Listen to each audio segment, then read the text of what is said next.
नमस्कार, मैं डॉक्टर श्रद्धा तिवारी से आचार्य राजनीति विज्ञान राजकीय मीरा कन्या महाविद्यालय उदयपुर।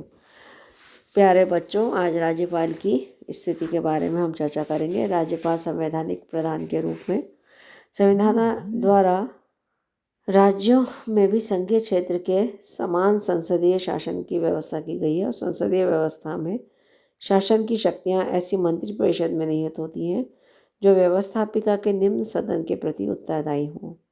अतः मंत्रिपरिषद राज्य की वास्तविक प्रधान है और राज्यपाल केवल एक संवैधानिक प्रधान। संविधान के अनुच्छेद 163 के अनुसार जिन बातों के संबंध में संविधान द्वारा या संविधान के अधीन राज्यपाल से यह अपेक्षा की जाती है कि अपने कार्यों को स्वविवेक से करे, उन बातों को छोड़ करके राज्यपाल को अपने कार्यों को निर्वहन करने में सहायता और मंत्रणा देने के लिए मंत्रिपरिषद होगी।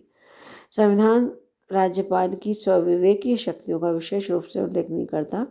केवल असम और नागालैंड के राज्यपाल को ही इस प्रकार की शक्तियां का प्राप्त हैं।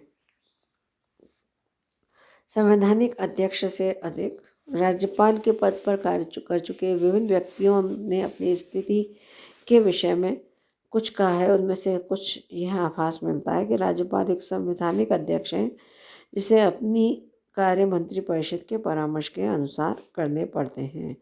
प्रथम दृष्टिकोण में राज्यपाल को केवल एक संवैधानिक प्रधान बताया गया है, लेकिन यदि मंत्री राज्यपाल की स्थिति का विस्तृत अध्ययन किया जाए तो यह धारणा असत्य हो जाती है। राज्यपाल को एक संवैधानिक अध्यक्ष मात्र मानना भूल होगी। वास्तव में यह एक संवैधानिक अध्यक्ष तो है ही, इससे अधिक भी कुछ है। इस दृष्टि से हमारे द्वारा राज्यपाल का अध्ययन दो रूपों में किया जाएगा। पहला, संविधान निर्माता राज्यपाल को क्या भूमिका देना चाहते थे, और दूसरा, राज्यपाल पदधारी व्यक्ति ने विविध परिस्थितियों में क्या भूमिका निभाई। संविधान सभा के वाद विवादों के अध्ययन से यह नितांत स्पष्ट हो जाता है कि संविधान निर्माताओं की धारणा के अनुसार सामान्य परिस्थितियों में राज्यपाल एक संवैधानिक अध्यक्ष के रूप में कार्य करेगा, लेकिन विशेष परिस्थितियों में उसकी भूमिका अधिक महत्वपूर्ण हो सकती है। राज्य शासन में उसकी शक्तियां वास्तविक न होते हुए भी राज्य शासन में उसका स्थान सबसे अधिक सम्मानित और प्रतिष्ठित होता है। यह दलगत राजनीति से ऊपर होने के कारण निष्पक्ष होता है और राज्य के वास्तविक शासक यानी मंत्रीगण सदैव ही आवश्यकता अनुसार उनसे मंत्रणा प्राप्त कर सकते हैं। अपने निर्दलीय व्यक्तित्व के आधार पर राज्यपाल राज्य के शासन की ढुलमुल और अस्थायी राजनीति में स्थायित्व और स्थिरता लाने की स्थिति में होते हैं। यदि राज्यपाल प्रभावशाली व्यक्तित्व वाला और कार्यशाली व्यक्ति हो तो वह विरोधी पक्ष और मंत्रिमंडल के बीच अनेक मतभेदों को दूर कराने में सहायक सिद्ध हो सकते हैं। राज्य शासन को सुगम, सुचारू और कार्यकुशल बनाने में राज्यपाल का बहुत अधिक महत्व होता है। दुर्गादास बसु और MC सीतलवाड़ ने अपनी रचनाओं में राज्यपाल के कुछ स्वविवेकी कार्यों का उल्लेख किया है। उनमें सबसे पहले मुख्यमंत्री की नियुक्ति। राज्यपाल का पहला कार्य मुख्यमंत्री की नियुक्ति करना है। यदि राज्य की विधानसभा में किसी एक राजनीतिक दल को स्पष्ट बहुमत प्राप्त है तो वह बहुमत वाले राजनीतिक दल ने अपना नेता चुन लिया है, तो राज्यपाल के लिए जरूरी हो जाता है कि वह अपनी उसी व्यक्ति को मुख्यमंत्री पद पर नियुक्त करे। लेकिन यदि राज्य की विधानसभा में दलीय स्थिति स्पष्ट नहीं है या बहुमत वाले दल में नेता पद के लिए एक से अधिक दावेदार हैं तो इस संबंध में राज्यपाल स्वविवेक का प्रयोग कर सकते हैं। ऐसी स्थिति में स्वयं राज्यपाल के द्वारा ही निर्णय किया जाएगा कि किस व्यक्ति के नेतृत्व में स्थायी सरकार का गठन हो सकता है। और यह एक बहुत ही महत्वपूर्ण कार्य है बच्चों, क्योंकि मुख्यमंत्री जो है वो व्यवहार में राज्यपाल के द्वारा प्रदत्त की गई समस्त शक्तियों का प्रयोग करते हैं और जिससे राज्य प्रशासन सुचारू रूप से चलाया जाता है। नंबर 2 है मंत्रिमंडल को भंग करना। राज्यपाल को यह भी स्वविवेक शक्ति प्राप्त है कि वे मंत्रिमंडल को अपदस्थ कर राष्ट्रपति से सिफारिश करें कि संबंधित राज्य में राष्ट्रपति शासन लागू कर दिया जाए। राज्यपाल के द्वारा प्रमुखतः निम्न परिस्थितियों में मंत्रिमंडल को हटाया जाता है।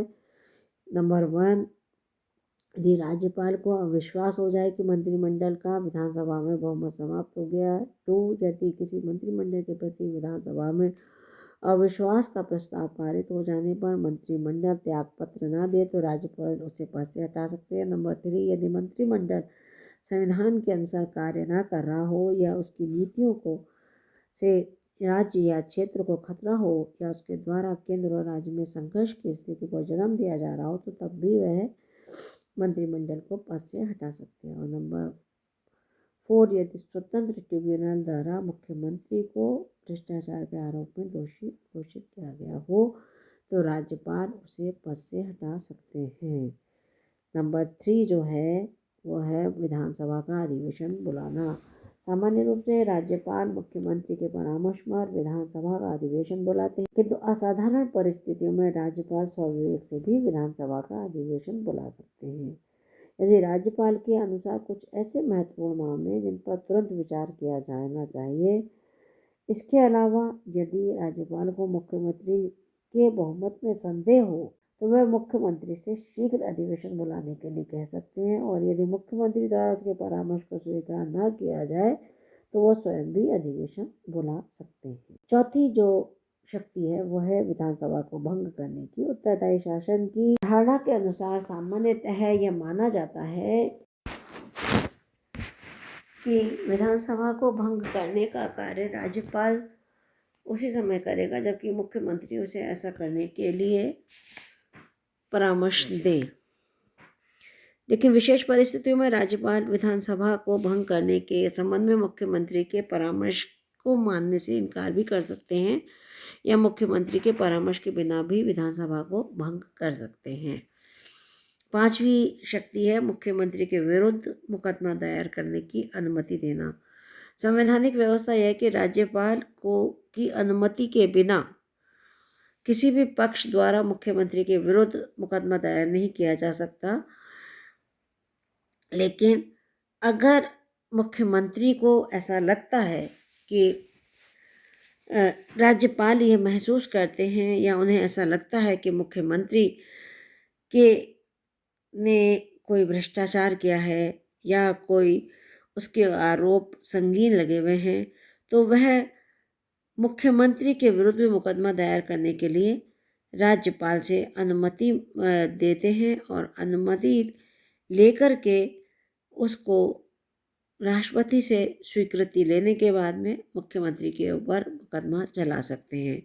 जैसे कि पूर्व में जयललिता प्रकरण से स्पष्ट हो गया था कि जब कोई पक्ष भ्रष्टाचार या किन्हीं आरोपों के आधार पर मुख्यमंत्री के विरुद्ध मुकदमा दायर करने के लिए राज्यपाल से अनुमति मांगता है तो वह इस संबंध में अपने स्वविवेक की शक्तियों का प्रयोग करते हैं और उसके आधार पर वे निर्णय लेते हैं। अर्थात वह स्वविवेक के आधार पर मुकदमा दायर करने की अनुमति दे सकते हैं। वर्तमान समय में भी जब हम हर किसी मुख्यमंत्री के विरुद्ध आरोप अगर भ्रष्टाचार का है तो राज्यपाल की यह शक्तियाँ व्यवहारिक राजनीति में भी बहुत अधिक महत्व प्राप्त कर लेती हैं।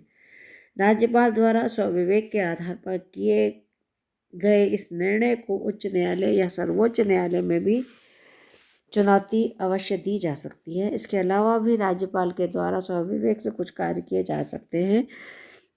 वह मुख्यमंत्री से किसी विषय में सूचना मांग सकते हैं। मुख्यमंत्री से कह सकते हैं कि वह किसी ऐसे मामले को जिस पर किसी मंत्री ने अकेले निर्णय लिया हो समस्त मंत्रिपरिषद के सामने रखे। विधानमंडल द्वारा पारित विधेयक पर पुनर्विचार के लिए वापस भेज सकते हैं या राष्ट्रपति के पास विचार के लिए भेज सकते हैं। इन सब बातों से यह स्पष्ट होता है कि यद्यपि राज्यपाल को राज्य की कार्यपालिका का वास्तविक प्रधान नहीं कहा जा सकता, लेकिन इसके साथ ही वह केवल नाम मात्र का अध्यक्ष नहीं है, वह एक ऐसे अधिकारी हैं जो राज्य के शासन में महत्वपूर्ण रूप से भाग ले सकते हैं। राज्यपाल अपनी सीमित शक्तियों के बावजूद समग्र राज्य के संदर्भ में रचनात्मक भूमिका निभा सकते हैं। गंभीर विवाद से जुड़े विविध पक्षों को बातचीत के लिए प्रेरित कर सकते हैं और उनके ऊपर अपने विचार दे करके उनके आपसी मतभेदों को दूर कर सकते हैं। आज के व्याख्यान में इतना ही।